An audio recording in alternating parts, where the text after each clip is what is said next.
Project View, where we talk about how we can use resourceful thinking to get projects done. Now, with this project that we're going to do over the next few episodes, it's going to be a little 3-bedroom, 2-bath house that we did. We didn't have all of the tools or we didn't have all of the manpower, but we got it done using resourceful thinking. In today's episode, we're going to discuss the foundation, how we laid it out, and how much it cost us to get the foundation for this building done. Stay tuned. So, August 22nd, I was driving down the street and I saw this property for sale.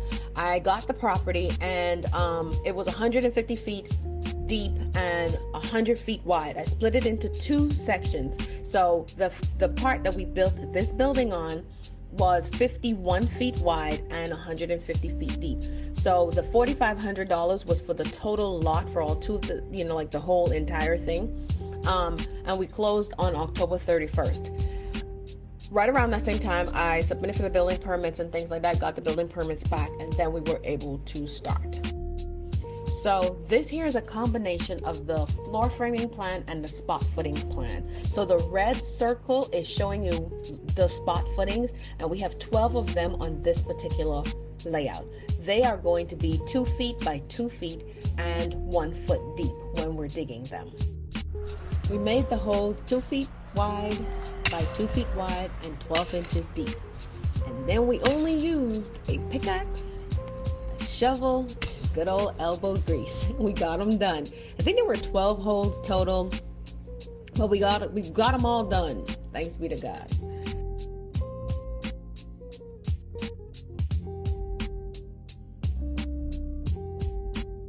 Now we put 4 number 4 rebars in each hole, and then we sit them on rebar chairs and we tied them down to the rebar chairs with tie wire. You can also use the rebar chairs where they snap in and you don't have to use the tie wire at all.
We also sprayed this rubber protectant on the wood.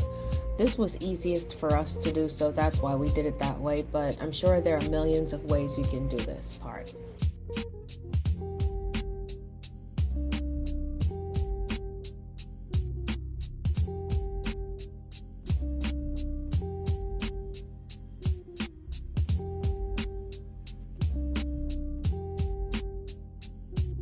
Okay, I know there are a lot of things you noticed during those videos and things like that, but we're kind of just like making it happen as we go.